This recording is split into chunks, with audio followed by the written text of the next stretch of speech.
big time counting, right, Natalie? We sure are this March, and it feels like March right now. So this March, it is time to stand up and be counted. Every household in the U.S. will be asked to complete the 2020 census. For New Yorkers, there is a lot at stake. It is estimated that 19.5 million people live in the state, and the federal government uses population to decide how much money each state gets. $73 billion in federal aid is on the line, and we'll get more into that on what that money is for in just a moment. Also at stake, New York could lose seats in Congress if the residents are undercounted. So joining us now to talk more about that, we have Sheena Wright, the president and CEO of United Way of New York City. Thank you so much for joining us, Sheena. Thank you so much for having me. Yes, and so the United Way is one of the nonprofit groups working with the city to organize and to educate New Yorkers about the census. So this is more than just a form that we're filling out. There is a lot more going on. So why is this so important? It's critically important to every single New Yorker. It's about exactly what you said, resources and representation. We all pay federal taxes, and the federal government determines which state gets how much based on the number of people that live here. Last census, we were significantly undercounted. Only 62% of New Yorkers actually self-responded to the census. The national average was 76. We lost 2 congressional seats, and we lost billions of dollars of resources as a result of that. So this is major. Now, we do want to pull up, we have a graphic here.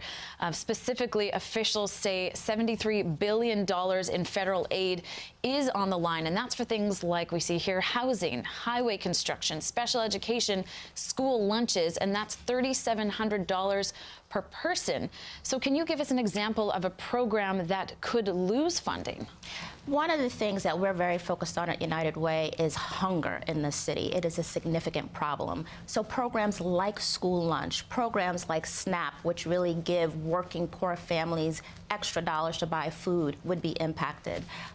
After school programs. And what's really, really challenging is that the lowest income neighborhoods in New York will be the most impacted by an undercount. Okay, and you were just touching on that. I want to get more into those communities that are the most at risk. Can you talk a bit more about that? Sure. There are communities across the city and across the state that are deemed hard to count. These are communities of low-income families, typically, who might not really trust government or have not been reached out to understand and appreciate why the census is so important.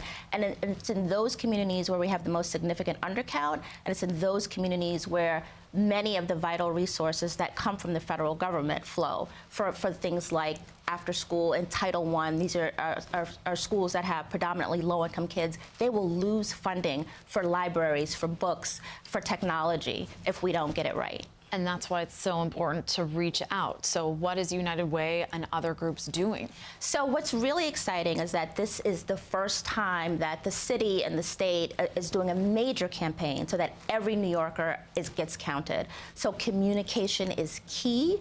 Organization. It's the first time ever the census is going to be online. Okay. So that's going to create some opportunities and challenges that we're all organized around. And you're also looking for volunteers. Yes. There's ways for people to get involved. Absolutely. Everyone should take this on as their cause.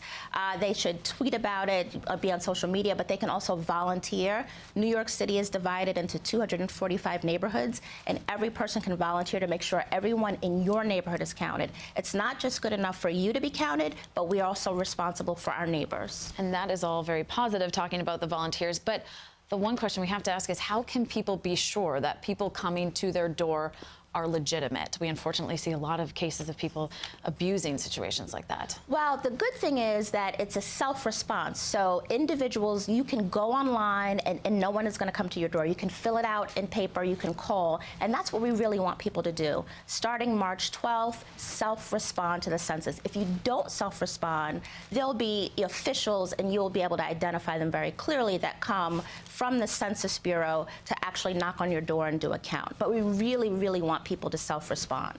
Okay, well, Sheena, thank you so much. We are spreading awareness, and we do have more information about this census and how to volunteer. And so for that, you can go to our website, cbsnewyork.com.